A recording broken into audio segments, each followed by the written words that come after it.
En première ligne et sur tribune spéciale, Madame Soga Soné, Jeanne de son prénom. Bienvenue Madame sur le plateau de tribune spéciale. Merci Monsieur Tangana. C'est sur PRC-TV que vous connaissez très bien. Oui, ce n'est pas la première fois que je viens, c'est la deuxième, mais dans une autre émission. C'était laquelle? Je pense Face à la République. Tout à fait. Voilà. Alors, bienvenue sur Tribune Spéciale, sur PRC-TV. Dites-moi, comment souhaiteriez-vous que je vous présente tout au long de cet entretien? Alors, on va commencer par dire que je suis une femme politique et je vais assumer le fait d'être l'ancien secrétaire général du FSNC. Alors, c'est à ce titre que je vous reçois, double titre, femme politique et ex-secrétaire général du Front pour le Salut national du Cameroun. Comment on dit cela en abrégé? FSNC. Merci. C'est un poste que vous avez occupé depuis 2017. Alors, pourriez-vous avoir l'amabilité de nous rappeler les raisons et les circonstances de votre démission de ce parti politique? Qu'est-ce qui justifie le divorce politique, ce divorce politique en pleine campagne électorale pour l'élection du président de la République le 12 octobre 2025? Alors, une campagne pour la présidence de la République, c'est un événement sérieux. C'est une période importante dans la vie politique d'une personne comme moi. C'était un événement crucial, un moment très important. Un moment où il fallait négocier des engagements avec le candidat, il fallait circonscrire la personnalité du candidat, mais aussi s'approprier de sa vision. J'avoue que nous avions, enfin moi, pour ce qui me concerne, j'avais été un peu prise de court par cette décision d'aller à l'élection présidentielle, contre toute attente, parce que depuis mon entrée dans le FSNC jusqu'à ce moment-là, j'étais plutôt dans la perspective d'accompagner un allié de notre président national, qui était le président de la République du Cameroun.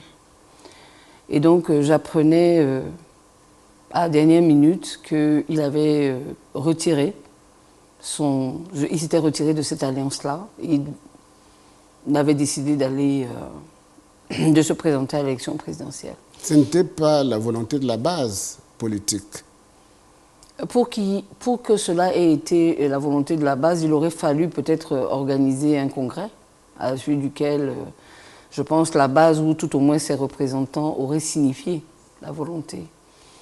Je pense que c'est plutôt la volonté du personnage qu'autre chose, parce que lui seul a peut-être interprété des signes. Pour ce qui me concerne, moi, qui suis le secrétaire général et donc qui était le secrétaire général et donc la cheville ouvrière, je n'avais pas la même, on va dire, la même interprétation des signes. C'est vrai que les militants, dans leur grande majorité, se posaient la question de savoir ce qu'ils étaient en droit d'attendre de cette alliance, ce qu'ils auraient dû attendre. Et pour cela, il aurait fallu communiquer, il fallait que le président national communique sur le contenu de son alliance. Mais je n'avais pas senti une volonté de le voir aller à l'élection présidentielle particulièrement. Voilà. Alors, si on résume, on peut dire plan A, vous continuez à soutenir le candidat objet de votre alliance avec le chef de l'État, si je ne m'abuse. Plan B, votre président, le président du FSNC, se présente lui-même comme candidat. Et vous êtes surpris par ce plan B? Oui, parce qu'il me l'annonce un peu... bon, on est à 3 mois de l'élection. Je pense qu'un parti sérieux aurait pris cette décision beaucoup plus tôt, pour permettre à tout le monde de se préparer et ne pas aller dans la précipitation, si la décision avait été prise. Dans tous les cas de figure, comme je le disais, moi je l'ai appris sur le tard. Je suis militante, donc je réponds à une discipline de parti. Dans un premier temps, j'émets les réserves qui sont les miennes, parce que je suis le secrétaire général, je suis responsable d'un bureau de collaborateurs à qui il faut que je passe le message. Donc je pose des questions habituelles. Où on va, quels sont les moyens, quelles sont les ressources financières et humaines que nous avons. C'est une tâche immense. Et quel est le programme de société que nous proposons? Le projet de société, c'est lequel? Le programme politique, c'est lequel? Quels sont les accords que nous avons? Quels sont les éléments sur lesquels nous allons appesantir notre campagne? Et donc, vous n'avez eu aucune réponse à toutes ces questions? J'ai eu des réponses, mais disons que pour une personne aussi exigeante que moi, j'avoue que je suis exigeante au plan politique. J'ai des attentes et je ne considère pas la politique comme étant une sorte de cirque. Et je n'ai jamais considéré le parti dans lequel je militais comme une sorte d'arène où les gens viennent, on va dire, s'amuser. Pour moi, c'était sérieux. Je n'ai pas eu vraiment les réponses que j'attendais, c'est-à-dire des réponses fermes. Les réponses qui m'avaient été données, c'était des réponses de « on va préparer ». Bon. On va parfaire, on va préparer. On parle quand même de la présidence du Cameroun. Alors face à cette impréparation que vous observez à votre niveau, vous décidez de partir? Non. Je vous l'ai dit, je suis militante du FSNC. Moi, je respecte la discipline. Et donc, j'explique au président national de mon ancien parti que nous devons consulter les organes. Si nous n'avons, je propose au Congrès, évidemment, il me déclare ne pas en avoir les moyens financiers. Je propose la convocation du comité central, ou tout au moins celle du bureau politique. C'est une décision importante qui impacte sur la vie des militants. Il est le seul membre du gouvernement parmi nous, mais il y a des gens qui ont des engagements par ailleurs, qui ont des projets de vie. Et s'engager dans une campagne pour la présidentielle, c'est une chose importante. Ça bouscule un certain nombre d'habitudes. Et donc, je lui ai expliqué qu'il faut qu'il interroge ses camarades de parti. Et il faut qu'il convoque. Donc, on convient il me donne son accord, il me dit « Ok, préparez-moi la documentation nécessaire pour convoquer le comité central. » Sauf que, il me donne un deadline que je ne peux pas respecter si je dois être en phase avec nos textes. En phase avec nos textes, ça veut dire que je dois avoir 20 jours. C'est-à-dire que je dois prévenir les participants, leur donner le temps de la préparation, communiquer un certain nombre de documents, y compris l'ordre du jour. Il y a une préparation. Je dis, c'est de l'administration. Ça peut paraître anodin pour une personne qui fait de la politique à partir d'un bureau climatisé ministériel, mais pour nous qui travaillons sur le terrain et qui sommes attachés à la constitution du parti qui est composée des statuts et du règlement intérieur, pour moi, ce n'était pas possible. Donc je lui ai dit, je ne peux pas tenir les délais que vous me donnez, ce n'est pas possible. Je propose donc qu'il convoque le bureau politique, ce qu'il promet, et il promet de le faire à Garoua. Bon. Sauf que 2 jours plus tard, lorsque j'appelle les membres du bureau politique, personne n'est informé de cette convocation. Je lui repose la question, je lui demande s'il veut bien signer les convocations pour que je puisse les dispatcher. Il me répond que lui, il a appelé les membres, on va se retrouver à Garoua. Et finalement, moi-même, je n'y vais pas parce que je comprends, quand il va à Garoua, qu'il a un autre objectif. Aucun membre du bureau politique n'a été convoqué. On s'est à peine entretenu avec 2 délégations qui venaient de la région de l'Ouest et du Sud-Ouest. Mais c'est tout. Donc, résultat de course, pas de congrès, pas de comité central du parti, pas de bureau politique convoqué. Non. Donc, rien de tout ça. Il va à Garoua où il fait, d'ailleurs le lendemain de sa démission, parce que moi-même j'apprends sa démission par réseaux sociaux interposés. C'est-à-dire, je lis que le ministre Saturouma a déposé sa démission. Alors que ce matin-là, on s'était parlé, il m'avait dit qu'il irait à une réunion au Premier ministère, sans me dire qu'il déposerait la démission. Bon. Je l'apprends par les réseaux sociaux, je l'appelle tout de suite il me dit oui, finalement j'ai décidé de la déposer, je l'ai remise au Premier ministre. Et il faut qu'on se voit demain. Donc, moi je lui dis non, je ne viens pas demain, j'avais mon programme, moi je travaille. Je n'ai pas la chance de vivre autrement, donc on reporte la réunion et je me rends donc à son bureau. où il est en train de préparer, de vider le bureau en fait. Et il me dit oui, j'ai démissionné, je pars aujourd'hui, d'ailleurs c'était le jour de son départ. Et vous l'aidez à déménager? Non. Non, moi je suis pas une porteuse de caisse. Je ne gère pas les choses de cette manière. Mais en même temps, je comprends qu'il est décidé, que cette décision est prise de longue date, parce que dans la foulée, il m'apprend un certain nombre de choses. Et donc, entre autres choses, qu'est-ce qu'il vous dit? Bon, j'apprends que le programme... Non, c'est pas... Il travaille avec un cabinet qui est à l'étranger, il a déjà des collaborateurs, il a déjà un comité qui travaille sur son programme, son projet de société, d'accord? Et il m'invite donc à m'associer à ces personnes-là pour travailler. Je reçois effectivement un projet de société. Bon, j'aimais, effectivement, je donne ma contribution, on va dire ça comme ça. Et... je comprends qu'on est en train d'aller vers une série de difficultés, mais j'essaye de garder le contrôle. Je suis secrétaire générale, j'ai un certain âge, l'habitude de gérer, on va dire, entre guillemets, les caprices politiques des dirigeants des partis. Donc j'essaye de contenir, j'essaye d'associer le maximum des membres de mon secrétariat général à la chose. Et effectivement, je discute avec les membres de ce cabinet auquel j'apporte une série d'inputs relatifs aux spécificités camerounaises et on essaie d'avancer. C'est quel cabinet? En vérité, je ne peux même pas vous donner le nom parce qu'en réalité, c'est 4 personnalités qui ont travaillé sur des campagnes différentes pour différentes personnes qui ont, d'après ce qu'ils disent, qui ont été élues et qui se sont mis ensemble pour accompagner le président national du FSNC. Sont-ce des compatriotes? Non. Des Camerounais? Non. Je voudrais demander autre chose. Ils sont de quelle nationalité?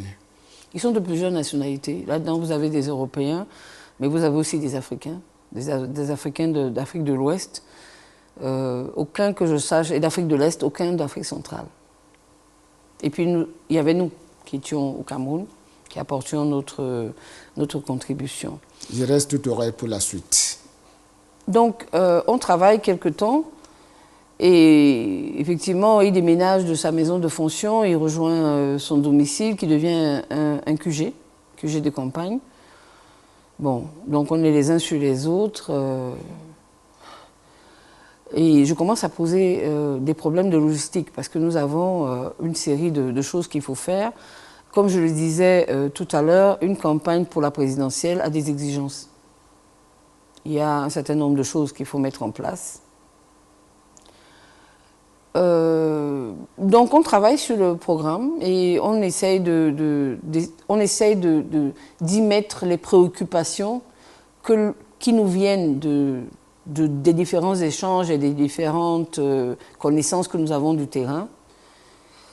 Le bureau, enfin le groupe de personnes, le pool qui travaille sur ce projet-là, intègre parfaitement nos préoccupations. Donc pour nous, tout va bien. Enfin pour moi, jusque-là, tout va bien. J'ai quand même des préoccupations sur, on va dire, les ressources humaines particulièrement. Bon. On travaille, donc on nous adjoint un communicateur qui vit aux États-Unis, très bien, pourquoi pas, et on met à disposition quelques personnes du parti qui ont l'habitude de communiquer sur les plateaux, sur divers et variés. Mais un jour, donc bon, les choses vont bon an mal an, il me désigne mandataire sans que... Bon, je le prends comme une marque de confiance, je suis mandataire, puis après il annonce devant beaucoup de gens que je serai son directeur de campagne. Et là, je prends la mesure comment dire, de la responsabilité. De la responsabilité, parce que être directeur de campagne, c'est quand même quelque chose d'important. Donc, je lui dis, il faut que, avant le début de la campagne, qu'on ait le projet de société, mais qu'on ait aussi le programme. Il faut peaufiner le programme. Il faut respecter l'électorat. Les Camerounais sont des personnes intelligentes. On ne peut pas aller vers elles rien qu'avec des slogans. Je ne me sentirais pas impliquée dans une affaire où il n'y a pas de structuration. Et il me donne raison. Il me dit, oui, c'est vrai, il faut le faire. Sauf que, dans la foulée, alors que nous avons déjà validé un certain nombre de points du programme, en l'occurrence 2 points qui me tiennent moi particulièrement à cœur, et on va le voir plus tard. Le point sur la gestion du foncier au Cameroun. Nous avions convenu de proposer aux Camerounais un audit des titres fonciers. Et donc, pour savoir en fait l'état réel du patrimoine foncier au Cameroun. Et il m'annonce qu'il est en train de, bon, au sortir du Conseil constitutionnel, donc dans à la foulée à la sortie, de là, il m'annonce qu'un des candidats refoulés par le Conseil constitutionnel va faire désormais, il risque de faire alliance avec lui et il s'apprête à lui proposer le poste de Premier ministre. Bon. D'accord, mais ça suppose qu'il y a des échanges. On ne rentre pas, nous sommes en politique. C'est un milieu très opportuniste, c'est un environnement des opportunités. S'il rentre dans l'équipe, ça veut dire que nous avons cédé. Qu'est-ce que nous avons cédé? Il m'en voudrait de ne pas demander de qui s'agit-il. Vous allez comprendre, je n'ai même pas besoin de prononcer le nom, vous allez savoir. Donc, okay. Et il me dit, oui, il me donne le nom, et je lui rétorque, mais cette personne a dans son programme un point qui vient contredire complètement le même chez nous, mais qui est vu complètement à l'envers. Il nous propose l'unité foncière. L'unité foncière, c'est pour nous la mort des communautés, parce que les communautés vivent et sont attachées à leurs terres. Si vous leur arrachez leurs terres pour faire de l'État du Cameroun le seul propriétaire du patrimoine foncier, il y a un problème. Et c'est contraire à mes principes à moi. Donc je lui rappelle que depuis 30 ans, donc bien avant l'avènement du FSNC, je travaille avec un groupe de compatriotes sur la problématique du foncier dans les départements du Mungo, du Mbam et du Nkam. Et cette problématique-là vient de ce que, dans les années 60 à 70, il y a eu un accaparement massif des terres. Et nous travaillons pour avoir des éléments pour interpeller l'État. D'ailleurs, on venait de déposer un mémorandum adressé au président de la République dans lequel nous avions énoncé toute la problématique telle que nous l'avions perçue avec les documents et les archives en annexe. Donc je lui dis, tu sais que c'est un combat, c'est vrai que je ne l'ai jamais adossé à un parti politique, pour la simple raison que dans ce comité qui a environ 700 personnes, nous sommes de tous bords politiques. Donc le but, ce n'était pas de parler de politique, mais c'était de parler d'une préoccupation qui concerne l'ensemble du Cameroun, mais particulièrement 3 communautés. Donc, il y a divergence de vues, divergence d'approche à ce moment-là, sur ce point. Voilà. Et donc, je lui dis, moi, je suis à l'étroit dans ce choix. Vraiment, je ne comprends pas qu'on puisse céder. Et il me dit, avec assez de légèreté, mais quand on va arriver là-bas, on verra. Non, on ne verra pas. On s'engage auprès d'un électorat qui élit une personne sur la base de son programme. On ne le verra pas. On voit maintenant où il y a un souci. Donc, il me dit, bon, on en reparle. Mais sauf que 2 jours plus tard, je vois circuler une vidéo, un fragment d'une de mes vidéos, où je déclare je suis tribaliste. Mais en fait, le début de la phrase, c'est si revendiquer la restitution historique de faits qui ont émaillé la vie d'un département ou de 3 départements, c'est être tribaliste, alors je suis tribaliste. Donc on prend le fragment de phrase je suis tribaliste et ça commence à circuler. D'où la faute grave que l'on vous impute et qui justifie aux yeux du président de votre parti de vous dire au revoir. C'est lui qui vous aurait donc poussé à la démission. Oui, parce qu'il a abordé le sujet de telle sorte que je ne puisse pas, moi, me dédire. Moi, je ne me dédie pas. Si je m'engage dans un combat, je reste stoïque à mes principes. Et donc, il m'appelle 3 jours avant c'est-à-dire le 9. Il m'appelle complètement paniqué un matin, le 9 au matin. Oui, non, mais je vais te désavouer. Je dis, à propos de quoi? Oui, non, pour ton histoire, là, tu sais, en prononçant le nom d'un regroupement tribal, il me dit, ils disent que tu es tribaliste. Je dis, oui, mais ils disent que je suis tribaliste. Qui dit que c'est quoi ce truc? C'est quoi? Il me dit, oui, non, mais c'est sur les réseaux sociaux, il y a une vidéo, la fameuse vidéo, qui circule et où tu reconnais être tribaliste. Je lui dis, bon, Monsieur le Président, on se calme parce que vous connaissez mon combat, je vous envoie les vidéos en question, vous allez regarder les vidéos. Non, non, non, moi je vais te désavouer. Alors je lui dis, non, vous ne pouvez pas me désavouer parce que nous ne sommes pas dans le combat ensemble.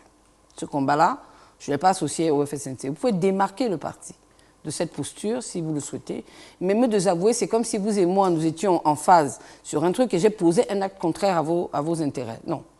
Bon, mais à peine raccroché, j'ai déjà vu circuler sur les réseaux sociaux que je suis désavouée. Et bizarrement, ce n'est pas une communication du parti, mais c'est la déclaration d'un influenceur, que moi j'appelle un influenceur de seconde zone, qui annonce que le candidat Issa Chiroma désavoue sa SG. Bon.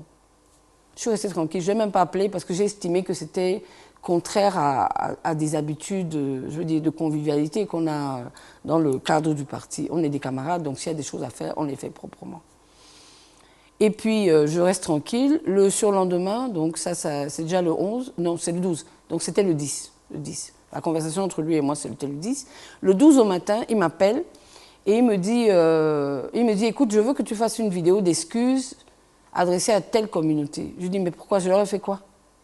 Il me dit non, parce qu'eux, ils pensent que tu les as offensés. Je dis en faisant quoi exactement? Alors, pour la compréhension de ceux qui nous suivent, Madame Soga-Soné, si vous le permettez, oui. Est-ce qu'on peut lever le secret sur la communauté, sur la personnalité qui a été proposée au poste de Premier ministre? Nous sommes sur tribune spéciale et nous jouons 4 sur table, si vous préférez. Le candidat qui avait été éliminé par le Conseil constitutionnel, c'est le professeur Kamto.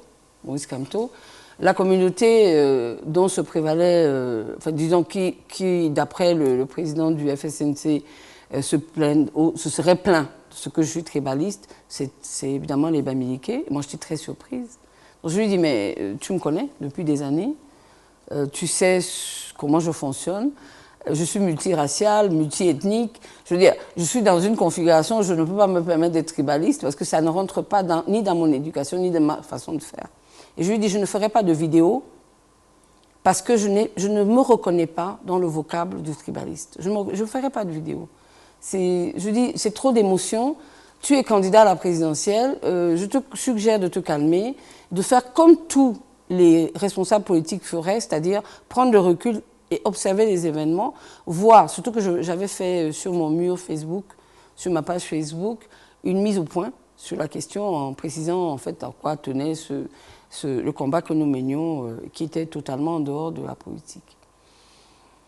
Alors, sur ces entrefaits... Alors, sur ces entrefaits-là... Tu fais le premier pas vers la porte en disant « je claque la porte » ou « non, je lui ai dit madame. Je démissionne. Je lui ai dit je démissionne parce que je ne peux pas accepter cette intrusion dans un combat que je pense légitime. Je ne peux pas accepter que tu me demandes de me renier, parce que c'est ce que tu me demandes. Et je ne peux pas faire plaisir à tes amis, parce que c'est 3-4 personnes qui s'agitent, parce qu'elles ont probablement un intérêt à ce que la vérité ne soit pas dite sur ces événements-là. Donc je fais ma lettre et je l'envoie d'abord à lui, puis à sa fille qui est devenue sa conseillère spéciale pour information. Et puis naturellement, je l'envoie à la presse, parce que j'avais créé un pool de journalistes avec lesquels je travaillais sur la communication autour du président. Je leur envoie ma lettre de démission, évidemment beaucoup d'émoi chez eux, parce que bon, on travaillait de manière assez constructive. Je n'avais pas de manière assez constructive.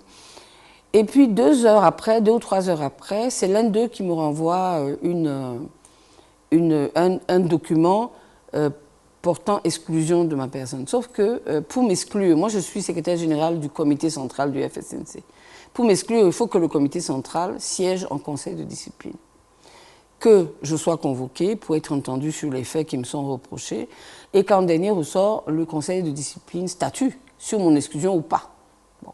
Donc je n'ai rien vu de tout ça, mais j'ai vu quand même 3 heures après ma démission apparaître cette exclusion qui, de mon point de vue, est encore une faute.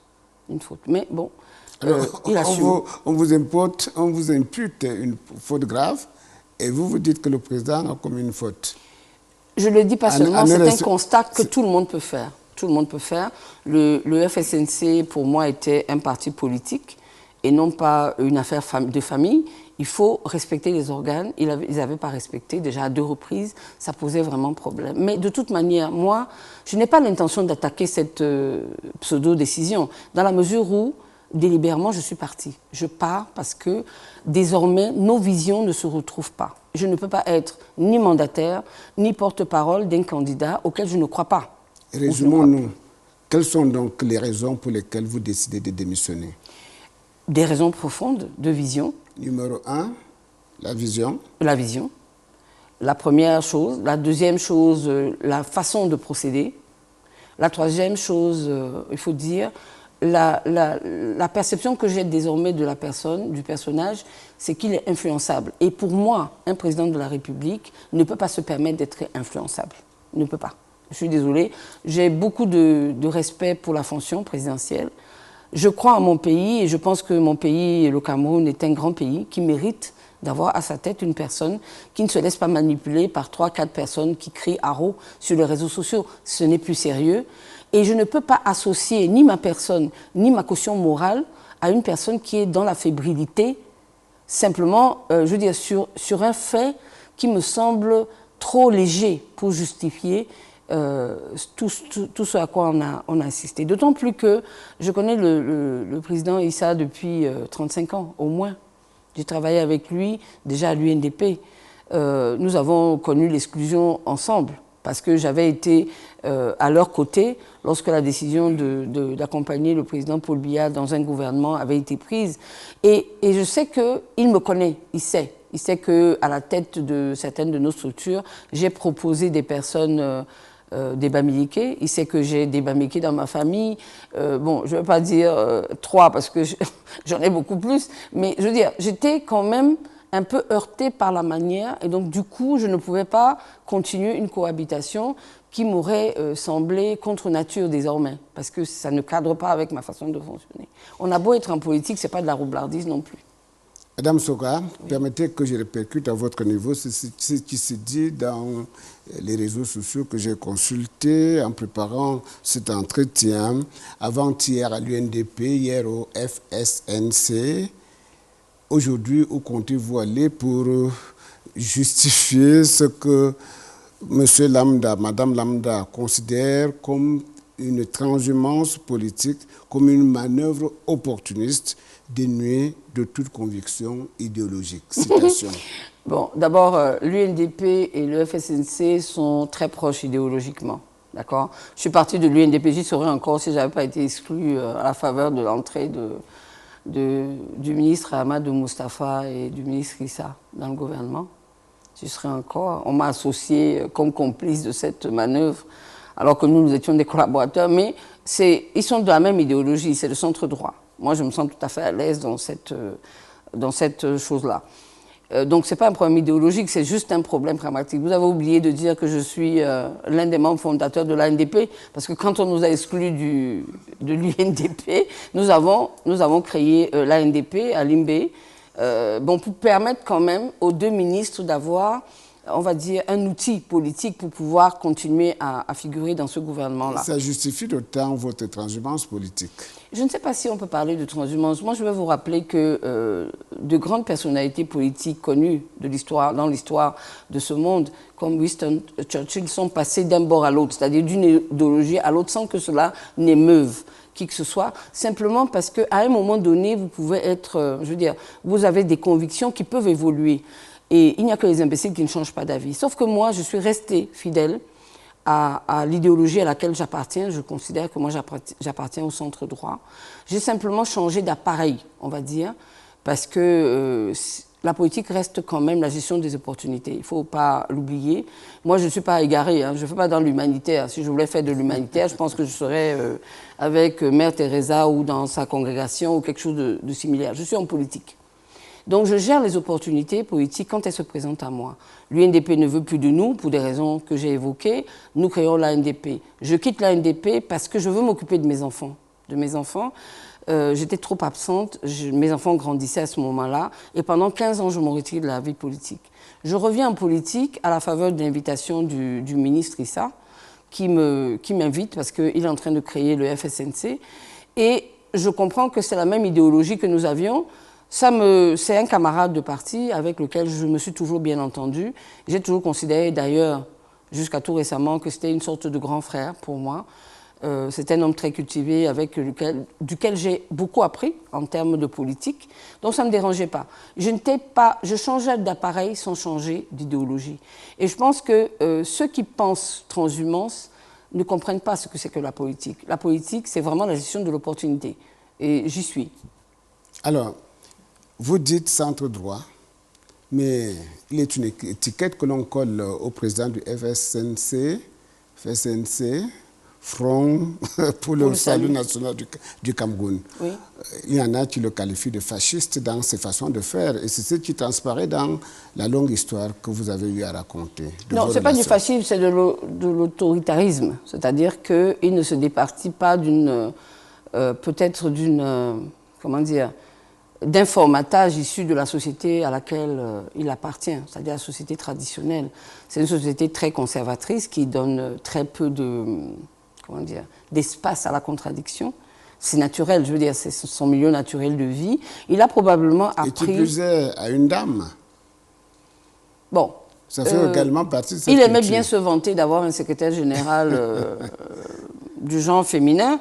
Je pense que là aussi, c'était la gestion de l'opportunité, mais on a bien vu que pour cette secrétaire générale, il a déployé des trésors de mauvaise foi, alors que pour des hommes qui avaient quitté son parti précédemment et qui n'occupaient pas n'importe quelle fonction, il n'avait même pas commis un communiqué. Donc, je veux parler de l'honorable Salmana, qui était parti du FSNC. Je veux parler du vice-président d'EWA, pour lequel il n'avait même pas réagi, je veux dire. Peut-être parce que j'étais là pour faire le tampon, en lui disant qu'il y a des événements pour lesquels il vaut mieux ne pas se prononcer pour ne pas se mettre soi-même à découvert. Parce que je rappelle que les deux, l'un avait été démis de ses fonctions, je veux dire, en violation de nos textes. L'autre avait été nommé président des jeunes en violation de nos textes. Ce sont des fonctions électives et seule une élection peut leur faire perdre leur qualité, sauf si ils sont exclus pour faute grave. Or, on n'en avait pas fait mention dans cette fameuse correspondance. Donc, pour moi, je considère que même la gestion du genre chez lui est une opportunité politique, et c'est là où se crée chez moi de manière définitive l'idée selon laquelle ce n'était pas la bonne personne et que j'ai peut-être construit dans mon imaginaire une personnalité qui n'existe pas. Donc, les femmes n'auraient pas, naturellement, voix au chapitre au sein de ce parti politique-là? Bon, en tout cas, je suis en attente toujours, parce que je suis curieuse d'observer la scène politique. Alors, fasciste, on le dit du président Issa Chiroma Bakary. D'autres, plus vulgairement, disent qu'il casse la marmite après avoir mangé là-dedans. Cette image-là vous renvoie à des situations réelles dans le vécu que vous avez eu avec lui? Alors, je pense que si vous le dites, vous pensez à, comment dire ça, à sa démission du gouvernement et à la rupture de l'alliance qu'il avait avec le président Paul Biya. Je vais vous dire que, en fait, ce n'est pas au hasard que j'ai défini la politique comme la gestion des opportunités. Ce n'est pas au hasard. C'est-à-dire que je considère que si je m'en tiens au laïus, c'est-à-dire à son plaidoyer, lorsqu'il décide de nous dire pourquoi il veut partir, il dit qu'il ne voit plus son allié. Bon, tu ne vois pas son allié, tu n'as plus, tu n'as plus personne en face de toi, c'est compréhensible que tu partes. Parce que tu n'as plus personne en face de toi, tu n'as donc plus d'allié. Sauf qu'avec le temps, on a compris que ça n'a rien à voir avec ça. C'est-à-dire que moi, je comprends aujourd'hui avec le recul que ça n'a rien à voir avec ça. Il a voulu, comment dire ça, surfer sur une opportunité, parce qu'à un moment précis, le président de la République n'était peut-être pas visible du commun des mortels. L'opinion peut-être s'en est émue, et il a surfé sur cette chose-là.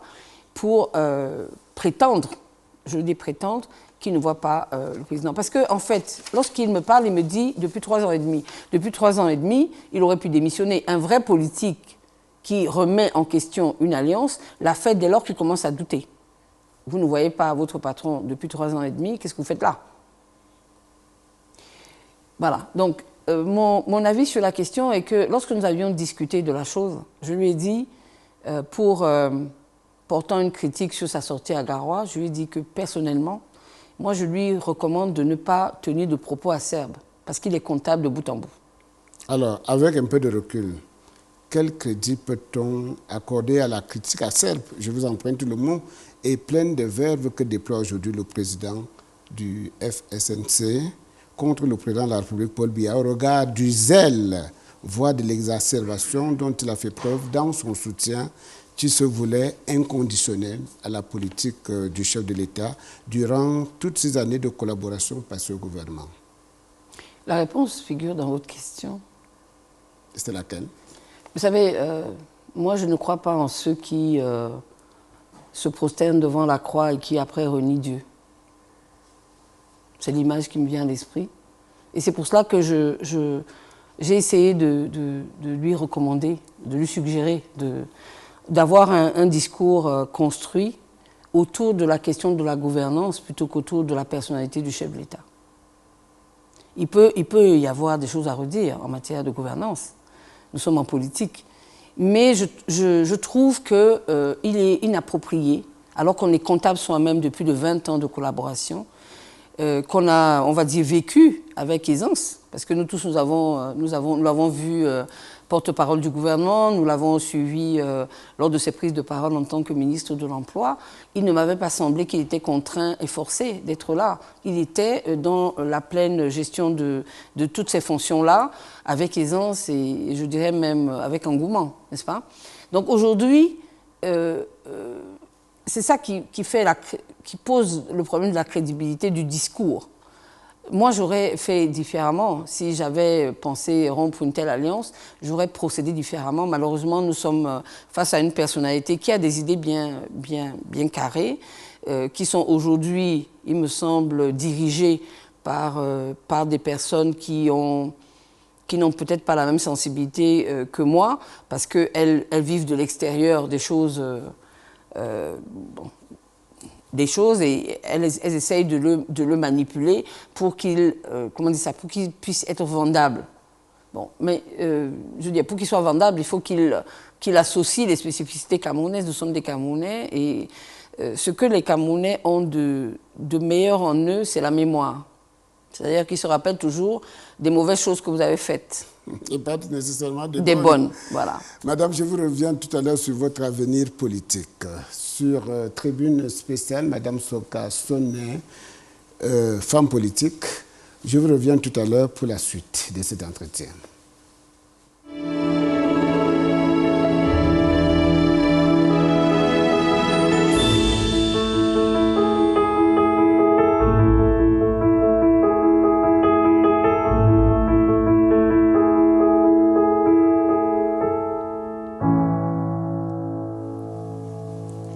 Retour sur le plateau de tribune spéciale sur PRC-TV. Maintenant, madame, maintenant que vous êtes libre de tout engagement vis-à-vis de votre ex-parti politique, où comptez-vous déposer vos valises de femme politique?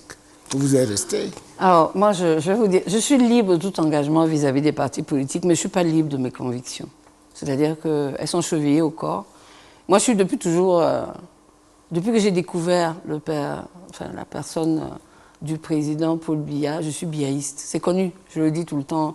Mes murs sont d'ailleurs, mes différents comptes sur les réseaux sociaux sont émaillés de vidéos où j'explique en fait ses postures et je donne mon point de vue sur les actes qu'il a posés tout au long de son parcours. Et ça, je ne peux pas m'en départir, je m'excuse. Hein, vous êtes biaïste? Oui, je suis biaïste, d'abord. Super, cet événement en note. Alors, si je devais aujourd'hui déposer mes valises quelque part, ce serait dans le parti auquel je pourrais, on va dire, vendre mon combat. Et qui aurait la possibilité de prendre la bonne décision pour y apporter une réponse positive. Et ce parti-là, naturellement, ce serait le RDPC. Parce que j'ai été au contact des partis de l'opposition, j'ai milité dans un parti qui était dans l'opposition, j'ai milité dans un parti allié au président national du RDPC. Le Rassemblement démocratique du peuple camerounais. Très bien. Donc, aujourd'hui, si je devais déposer mes valises quelque part, ce serait dans le parti qui me permettrait d'avoir accès de manière directe aux décideurs, avec lesquels je pourrais discuter donc des préoccupations qui sont... Aux décideurs, c'est au singulier ou c'est au pluriel? Aux décideurs singuliers. Que ce soit en direct ou en... Mais on dit qu'il se fait rare. Votre ancien président... Oui, mais je n'ai pas besoin... Est-ce qu'on a besoin de le voir, je dis physiquement, pour passer ses idées? Je pense qu'il y a une façon de communiquer avec son président de parti. Il va falloir s'arrimer et apprendre à être politique, ne pas verser dans l'émotion. Je veux dire, lorsqu'on adhère à un parti politique, ce n'est pas forcément pour vivre avec le président national ou à ses côtés et avoir... je veux dire, tous les instants de sa vie, tout son programme, etc. Ce n'est pas non plus une adhésion à son timetable. Ce qui est important, c'est de pouvoir transmettre les préoccupations qui sont celles de la communauté qu'on représente ou des communautés qu'on représente pour qu'elles arrivent à bon escient et qu'elles soient prises en considération. Lorsqu'on est militant d'un autre parti politique, on doit passer par sa hiérarchie. Et donc, évidemment, comme on le sait, vous le savez, vous êtes un homme des médias, vous êtes dans la communication. Le discours que je vous tiendrai, si vous devez l'interpréter, vous enlèveriez ou rajouteriez ce qui ressort de votre propre ressenti. Donc, au moins, je ferai l'économie de ne pas passer par personne interposée, de dire directement dans le parti dans lequel je militais. Donc si j'ai mes valises à déposer quelque part, ce serait aujourd'hui dans le RDPC de manière définitive parce que ça va. J'ai plus de 60 ans aujourd'hui, je suis presque à la fin d'une carrière politique que je pense être bien managée pour un environnement extrêmement machiste, hein, parce que bon, je suis une femme. Si on vous demandait de prendre votre carte du RDPC tout de suite. Si vous en avez une, moi je l'achète. Et si on vous demandait de battre campagne dès demain pour le président Paul Biya, pour qui vous avez de l'admiration? Je commencerai dès ce soir. Je vous explique pourquoi. Parce qu'il est temps pour moi de défaire ce que j'avais commencé à faire. Et que je pense que j'avais bien fait parce que je suis une professionnelle. Et quels seraient vos arguments pour convaincre ceux qui vont vous suivre, vous écouter? Monsieur Atangana, si je devais donner toutes mes recettes, je vous enlèverais le plaisir de venir me suivre à une de mes sorties. Il y a tellement d'arguments autour de la question, et j'ai commencé d'ailleurs par vous en donner quelques-uns tout à l'heure, lorsque je vous ai expliqué pourquoi est-ce que je choisirais aujourd'hui le RDPC. Et répétition matin studio, ou peut-être n'ai-je pas bien enregistré, peut-être pourriez-vous... En tout cas, je vais vous dire une chose, ça vient des années 90. Vous savez, en 1990, je rentre à politique à la faveur de cette fameuse loi sur le multipartisme, je suis dans l'opposition. Et j'exerce une pression avec d'autres personnes. Des centaines de personnes, voire des milliers de personnes exercent une pression sur le président Paul Biya pour qu'il convoque la conférence nationale souveraine. Qui n'a jamais eu lieu. Qui n'a jamais eu lieu parce que cet homme politique-là, qui est le président de la République, a réfléchi au contenu d'une conférence nationale souveraine. Il a enlevé, la tripartite en fait, est une conférence nationale souveraine sans la partie émotionnelle. Parce que, et c'est ça que j'attends d'un homme d'État. J'attends d'un homme d'État qu'il prenne ses responsabilités, toutes ses responsabilités, qu'il ne suive pas le vent, d'accord, ni la foule, mais qu'il donne et indique une direction à cette foule-là. Et c'est pour ça que je dis aujourd'hui, après avoir tenté de trouver cette personnalité ailleurs, ben, écoutez, je dois me rendre à l'évidence. Je veux dire, c'est une évidence qui s'impose à moi. Et je vous ai dit, je suis prisonnière de mes convictions. Quand je dis prisonnière, c'est-à-dire j'y suis attachée. Et je pense que si je dois rester fidèle à moi-même, vaut mieux que je me rende à l'évidence. J'aurais dû entrer au RDPC depuis le début. C'est compris et c'est noté, bien noté. Alors, nous sommes à quelques mois de l'échéance du 12 octobre 2025, l'élection du président de la République du Cameroun. Comment évaluez-vous... Oui, voilà. Comment évaluez-vous l'environnement dans lequel nous vivons, environnement politique, fait de recherche de coalition, de candidats uniques de l'opposition, par exemple, fait aussi de délations, de coups bas et même de mensonges grossiers? Alors, il faut dire que mon avis sur la question est pluridirectionnel. Si je devais regarder rien que les réseaux sociaux, je dirais que nous sommes dans un environnement qui est en train de s'ensauvager, d'accord? Nous quittons le monde du raisonnable pour entrer dans celui de l'embrouille. Bon. Maintenant, si je reviens sur le terrain, je dirais que sur le terrain, il y a beaucoup de questionnements auxquels il faut apporter des réponses. Il y a il y a un besoin de rassurer. Il y a beaucoup de travail qui doit être fait, et ça c'est le travail des politiques. Et je dirais qu'il faut intégrer à une frange de la population qui jusqu'ici peut-être, non pas qu'elle a été négligée, mais qu'elle n'a pas été perçue comme étant une frange qui puisse apporter quelque chose d'important au débat politique. Bon. Et puis, il faut développer la culture politique. Il faut absolument encadrer cette jeunesse qui demande un certain nombre de choses sans peut-être mesurer les possibilités pour y arriver, mais surtout qui ne structure pas de manière, on va dire, efficace sa démarche. On va dire ça comme ça. Voilà. J'ai oublié de le mentionner tout à l'heure dans les éléments de présentation auxquels j'ai eu recours. Vous êtes femme politique, cela est su. Vous êtes par ailleurs une notable ballon. Oui. Alors, que représente pour vous ce titre de notabilité? Une énorme responsabilité. Je suis moi-même, je suis Bassa, mariée dans le canton Ballon, à un ballon, et je suis notable chez eux. C'est une lourde responsabilité qui m'a été octroyée par une communauté qui a cru en moi et qui m'a vu évoluer parce que je suis très attachée aux traditions, voyez-vous. Et ceux qui sont attachés aux traditions sont attachés à la terre. Ceci explique cela. Oui. Voilà. Avez-vous un message particulier à passer à cette communauté notabilière en cette période cruciale de la vie de la nation? C'est à cette communauté que je dois m'adresser pour leur demander pardon, parce que je leur avais demandé de me suivre dans un choix sur lequel je suis obligée de revenir aujourd'hui. Et je vais leur dire que moi, je suis une mère, je suis leur maman. Je reconnais que je me suis trompée dans mon analyse de la situation et du personnage que je leur avais présenté comme un choix idéal. Aujourd'hui, je suis obligée de revenir vers eux pour leur dire que je me suis trompée et qu'il est temps qu'on refasse cette analyse ensemble et qu'ensemble, nous reprenions notre chemin tel qu'il n'aurait jamais dû changer. Voilà. Si on devait élargir cette communauté, la vôtre, la communauté Ballon, à l'échelle nationale, ce serait le même message? Exactement le même. Exactement le même. Et je pense d'ailleurs que beaucoup de personnes intelligentes, au vu de ce à quoi nous avons assisté, pas seulement pour ce qui concerne le FSNC, mais globalement sur le comportement des partis politiques de l'opposition qui n'ont pas réussi à s'entendre pour des problèmes d'ego, d'intérêt personnel. Je pense que les personnes intelligentes vont faire exactement le même choix que moi, en se disant qu'on gagnerait du temps à ne pas suivre ceux qui nous font perdre du temps. Madame, dois-je vous dire au revoir? Tellement j'ai envie de vous retenir sur ce plateau.